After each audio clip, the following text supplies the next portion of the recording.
கர்த்தருடைய பரிசுத்த நாமத்துக்கு மகிமை உண்டாகட்டும். இந்த 7 மாதங்களை முடித்து 8வது மாதத்தில் வந்திருக்கிறேன். நீ ஆசீர்வாதமாக இருக்க போகிற நாட்கள் வந்திருக்கிறது. ஏன் ஆண்டவர் சொல்லியிருக்கிறார். ஏசாயா புஸ்தகம் 60ஆம் அதிகாரம் 1வது வசனம், நீ எழுந்து பிரகாசி, ஒளி வந்தது. நீ எழுந்துக்க வேண்டிய நேரம் வந்தாச்சு.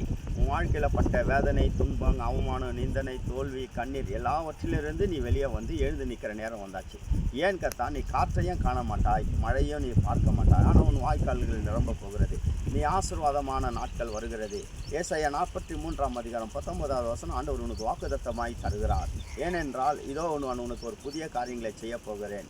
இதோ உனக்கு வழியை தாண்ட நீ ஆசீர்வாதமாக இருக்க போகிறாய். கர்த்தர் உன்னை உயர்த்துகிற நாட்கள் வந்திருக்கிறது. நீ மேன்மையான காலங்களை அடைய போகிறாய். நீ ஆசீர்வதிக்கப்பட போகிறாய். கர்த்தர் உனக்கு உதவியான காரியங்களை செய்கிற நாட்கள் வந்திருக்கிறபடியால் நீ எழுந்து பிரகாசி, ஒளி வந்தது. கர்த்தர் உன் வாழ்க்கையில் நன்மையான காரியங்களை செய்ய போகிறார். நீ உன் வாழ்க்கையில் ஆண்டவர் அற்புதங்களை செய்கிற நாட்கள் வந்திருக்கிறபடியால் கர்த்தர் உன்னை ஆசீர்வதித்து மகிமையான இந்த 8வது மாதம் உன் வாழ்க்கை பிரகாசிக்கிற நாளாக இருக்கிறது. நீ எழுந்து நிற்க. தேவன் கர்த்தர் புதிய காரியங்களை செய்ய போகிறார். நம்ம யாவரும் கண்களை மூடுவோம். கர்த்தருடைய நாமத்தை வேணும். பரிசுத்த பிதாவே, இந்த வேலைக்காக நன்றி செலுத்துகிறோம். இந்த 8வது மாதத்தில் இந்த வீடியோ பார்க்குற தேவ பிள்ளைகள், இந்த வார்த்தை கேட்குற பிள்ளைகள் குடும்பங்களெல்லாம் பிரகாசிக்கட்டும்.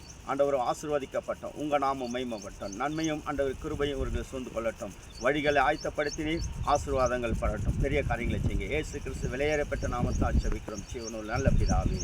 ஆமேன், ஆமேன், ஆமேன். God bless you. Praise all. Next வீடியோவில் உங்களை சந்திப்பேன். ஆமேன்.